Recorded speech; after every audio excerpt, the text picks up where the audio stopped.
This week was another week of moderate growth. I'm Tony with Clarkson Santoro, and this is our weekly real estate update for the week of Friday, March 8th. We know that selling or buying a home can be stressful and very confusing. That's why we make these weekly videos so that you can know how the market is affecting you as a homeowner who's thinking about selling or someone who's looking for a house that you would love to call home. Let's take a look at how the market performed this week. There are currently 13 homes on the market, which is 2 less than last week's 15. The average asking price of homes is $2,241,000, which is a little higher than last week's average asking price of $2,150,000. 11 homes went pending this week, which is much more than the 2 that we had last week. That average asking price of those pending homes did drop. It's down to $1,719,000, down from the $2,048,000 for last week. And 8 homes closed this week, which is 1 more than last week. Prices dropped again a little bit here, $1,669,000 average this week, which is down from the $1,783,000 from last week. So now that we know how the market performed this past week, we can look at the overall trends and broader market indicators that help us determine where the market is heading. Before we do that, if you find this information helpful, you can subscribe down below so that you don't miss out on future updates. And why not share this information with a friend as well? Everyone deserves to be in the know about their local real estate market. Okay, market indicators. Inventory dropped down a little this week, but it still sits well below the standard market inventory in San Ramon and well below the average that we saw last year, which was already a record-setting low inventory year. There was an increase in the number of coming soon listings, so we could see inventory come up a little in the coming weeks. But if turnover remains as hot as it has been, those coming soon listings won't increase the current inventory by very much. And speaking of inventory turnover, that number increased this week. We had another flurry of new pending homes this week, which helped push that number higher despite the inventory not decreasing that much.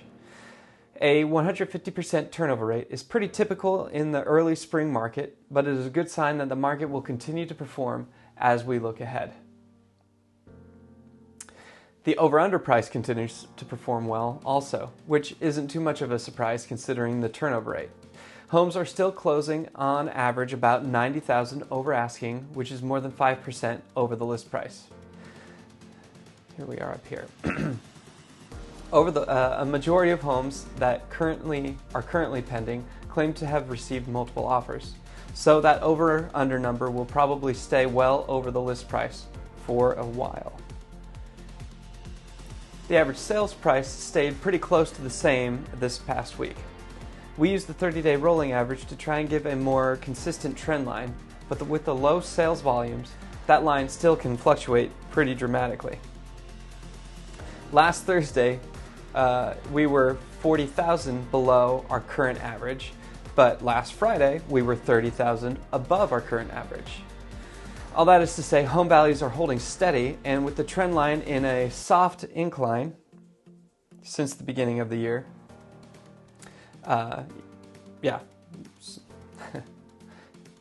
moving on to the triple Q, it kept its slow growth momentum this week as well. Here we go, another gradual upward trend line, ending about 2% higher than the end of last week. This continued steady rise of the tech stocks reinforces the idea that the Silicon Valley economy is robust, and that gives home buyers significant consumer confidence, a confidence that translates to strong offers in our local real estate market. Consumer confidence got another little boost this week with the interest rates finally retreating just a tiny bit. They didn't move down much, only 6 basis points, but after a month of interest rates slowly increasing, it's nice to see the dip dip in the other direction. And to that fact, Jerome Powell testified this week that he expects federal interest rates to start getting cuts later this year. And that is 2 bits of positive interest rate news this week. This week was another week of moderate market growth. Home values continue to climb slowly, and the turnover rate is really keeping a healthy pace going. Homes that enter the market are more often than not going pending in one weekend with multiple offers, meaning we will continue to see closing prices well over the list price for the foreseeable future. Interest rates are still the one major factor holding everything from really taking off. Thank you for joining me for our weekly update. I hope this information helped you understand how our market is affecting your options. Don't forget to subscribe and ring the notification bell so you can stay informed about how the market is shaping up this year. And if you have any questions about how you can navigate the market to avoid the stress and confusion of the process of selling or buying a home, leave a comment down below or reach out to us directly. We're here to help guide you every step of the way. Have a safe weekend, and I won't see you next week because I'm taking my boys to spring training, so I'll see you in 2 weeks with a new update.